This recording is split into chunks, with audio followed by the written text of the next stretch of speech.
तपाईँले गर्दाखेरि प्रडक्ट राम्रो छ तर फिटिङ राम्रोसँग गरेन भने के हुन्छ? त्यो प्रडक्टको कुनै भ्यालु हुन्छ? हुँदैन नि। त्यो प्रडक्टको भ्यालु बनाउनको लागि तपाईँहरूलाई पनि त के हुनु पऱ्यो? ट्रेनिङ प्राप्त हुनु पऱ्यो नि त। यो पाइपले गर्दा यसो हुन्छ, यो पाइपको टेम्परेचर बेरिङ क्यापेसिटी यति हुन्छ, सिबिसीको यति हुन्छ, पिबिसीको यति हुन्छ, पिबिसी पाइपबाट के बगाउनु मिल्छ, सिबिसी पाइपबाट के बगाउनु मिल्छ, यो नलेज तपाईँहरूसँग हुन एकदम जरुरत छ। कुरो बुझ्नुभयो न? अब फिट गर्ने कसरी? पाइप त यो लायो टाँस्यो भइहाल्छ नि त, तर त्यो होइन, त्यसको तरिकाहरू छ। अहिले यसमा त्यो बारेमा सबै प्रोब्लम्सहरू भन्नुहुन्छ। तपाईँले के गर्नुपर्छ भन्दाखेरि मानौँ कुनै ठेकेदारसँग काम गर्न कोही जान्छ नि त हेल्पर बनेर, उहाँहरूले पाइप जोड्न जानुहुन्छ, अब नेक्स्ट टाइम त म आफै घर दिन्छु भनेर जानुहुन्छ क्या ठेक्कामा। कुरो बुझ्नुभयो भएन? त्यो होइन, त्यसमा अलिकति गलत हुन्छ। ट्रेनिङ गर्न जान्छ। लास्ट टाइम एउटा चाबेलमा एउटा घरमा के भएको राम्रै घर थियो क्या, उहाँ पाइप जोड्नु मात्र पम्पिङ होइन यति सकिन्छ। त्यसमा धेरै कुराहरू छ। अहिले हाम्रो प्रमोद परेर भन्नुहुन्छ हजुरहरूलाई धेरै कुराहरू छ। त्यो सबै कुरा भइसकेपछि मात्र म प्लम्बर भएँ भन्ने कुरा हो क्या। टेक्निसियन हुनुको लागि त धेरै गाह्रो छ, नलेज हुनलाई धेरै गाह्रो हुन्छ।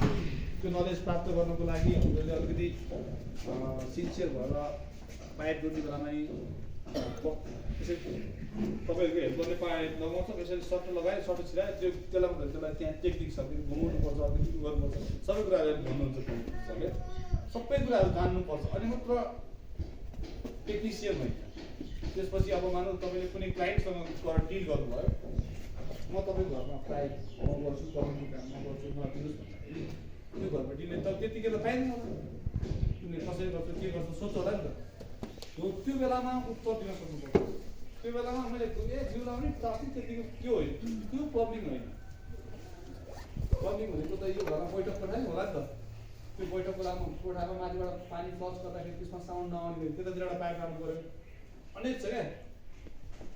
हुन त अहिले साउन्ड प्रुफ पाइप पनि आइरहेको छ, तर अहिले साउन्ड प्रुफ पाइप त घर दिल्ली गर्दैन। त्यसले पनि त्यो पाइप त्यहाँ लानु हुँदैन भन्नु पऱ्यो नि त घरलाई। के हुन्छ भन्दाखेरि माथि मिटिङ बसिरहेको बेलामा माथिबाट फ्लस गर्दैछ, त्यो पाइपमा पानीको आवाज आएपछि रमाइलो हुन्छ त। त्यसको साउन्ड नै नराम्रो हुन्छ नि त, किनकि मान्छेले जतिसुकै कुरा गरे नि टोइलेटको फ्लसको साउन्ड आएपछि त्यो पाइप नै नेगेटिभ जान्छ क्या। बुझ्नुभयो नि?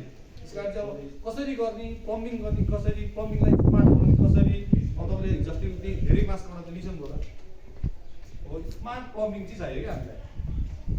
हो त्यो पम्पिङ गर्ने मान्छेले त कहीँ गएर पनि फेरि नेपालमा मात्र होइन जुनसुकै देशमा पनि खाइ काम गर्नु। नेपालमा आजको दिनमा पनि 10,000 पम्पिङको आवश्यक छ मान्छे। पर्फेक्ट पम्पिङ है फेरि मान्छे त पाइन्छ, त्यति पाइन्छ। पर्फेक्ट